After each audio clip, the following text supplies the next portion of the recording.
میں وہ تقریریں دکھاؤں گا اپنی جب میں آج سے 26 سال پہلے پالیٹکس شروع کی تھی. اس پرسوں کے جلسے میں دکھاؤں گا کہ میں جو 26 سال پہلے کہہ رہا تھا وہ آج کہہ رہا ہوں. لیکن اس میں ایک اور بھی بڑا اہم ایک نقطہ پیدا ہوتا ہے کہ اگر آپ کی توقعات پوری نہیں ہوتی، مثال جیسے آپ نے کہا اگر دیوار پہ لگایا دیوار تک تو ہم جائیں گے، آگے بڑھیں گے، تو آپ کے جو الائز ہیں they will have to be on board with you, تو آپ کا کنسنسس ہے پورا ان کے ساتھ اگلی پولیٹیکل اسٹریٹجی کے حوالے سے؟ جی ہماری اس پہ تو کنسنسس ہے کہ جب بھی ہم جب فیصلہ کریں گے کہ ہم نے پنجاب کی گورنمنٹ چھوڑنی ہے تو بالکل ہمارا کاف لیگ سے پوری انڈرسٹینڈنگ ہے اس چیز. ایک اور بھی لوگ یہ آپ نے خود بھی یہ کہا تھا، کنفیس کیا تھا کہ جب گورنمنٹ میں آئے تو ورکرز کے ساتھ پارٹی کے ساتھ رابطہ تھوڑا کم ہو گیا تھا.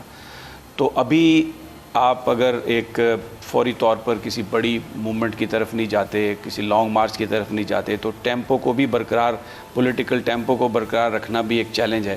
تو کچھ پارٹی ورکرز کے ساتھ کچھ جلسے، کچھ میٹنگز پنجاب میں، وہ آپ کے پلاننگ میں ہے کچھ؟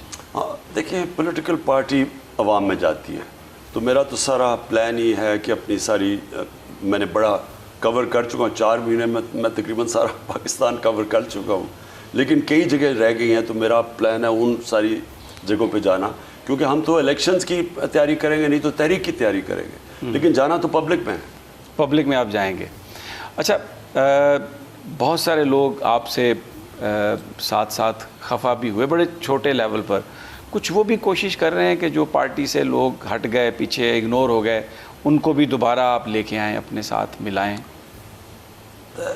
دیکھیں سبھی کئی لوگ ایسے ہیں جنہوں نے کمر میں چاقو مارا پارٹی کی، تو ان کو تو خیر واپس لے کے آئیں گے. ٹھیک. لیکن کئی ایسے لوگ ہیں جن کو ہم نے نگلیکٹ کیا. مثلا جب ہم گورنمنٹ میں آئے تو وہ اتنے زیادہ پریشرز تھے کہ جو ورکرز اور جو پارٹی ہے وہ اس کو وقت ہی نہیں ملا اس کے لیے، کیونکہ پریشرز بہت زیادہ تھے اور پہلی دفعہ گورنمنٹ میں آئے تھے.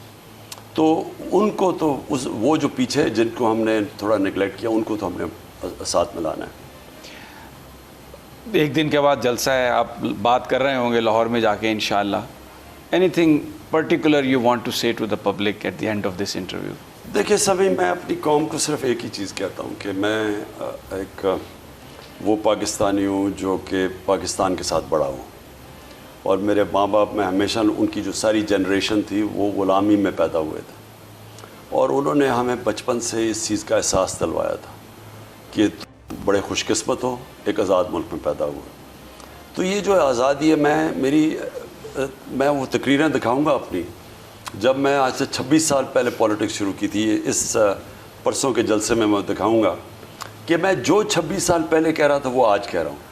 تب میں 26 سال پہلے کہا تھا کہ میں کبھی اپنی قوم کو کسی کے سامنے جھکنے نہیں دوں گا، اور میں نے 26 سال پہلے کہا تھا کہ ہم نے اس چیز پہ آنا ہے، نظریہ پاکستان کے، پاکستان کا مطلب کیا، لا الہ الا اللہ.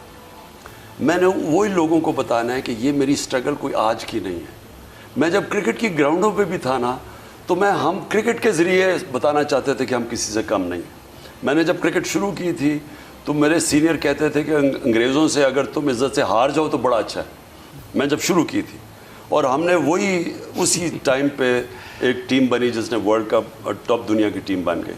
تو ہمیں فخر ہوتا تھا کہ ہم کسی سے کم نہیں ہیں، کیونکہ غلامی ایک انسان میں احساس کمتری ڈال دیتی ہے. آپ کی سیلف بلیف چلی، خود اعتمادی ختم ہو جاتی ہے. تو ہم نے کرکٹ کے ذریعے اپنے آپ کو اٹھایا، اور میرا جب بھی پالیٹکس میں پہلے دن سے میں چاہتا تھا کہ ایک خوددار قوم بن کے ہم کھڑے ہوں، کیونکہ میں دیکھتا تھا اب ہمارے حکمران کبھی ادھر جھکے ہوئے ہیں، کبھی ادھر ہیں، کبھی کوئی سیلف رسپیکٹ نہیں ہے. دنیا میں پاکستانیوں کی عزت نہیں تھی، ہرے پاسپورٹ کی کوئی عزت نہیں تھی، ہرے پاسپورٹ کو علیحدہ کھڑا کر دیتا تھا. اور ہمارے ساتھ ہی ہندوستان آزاد ہوا، اور ہندوستان کی اہمیت ہمارے سے زیادہ تھی، ان کی رسپیکٹ تھی. تو میں جب پالیٹکس میں آیا بھی تھا تو میں چاہتا تھا کہ میری قوم ایک خوددار قوم بن کے رہے، اور وہ راستہ پکڑے جس کی جو علامہ اقبال کی ساری جو ان کی کوشش تھی کہ غلام مسلمانوں کو، ہندوستان کو جگاؤ اور ایک خوددار قوم بن کے رہو. تو یہ میں انشاءاللہ جو پرسوں کا جلسہ ہے اس میں یہی اپنی قوم کو میسج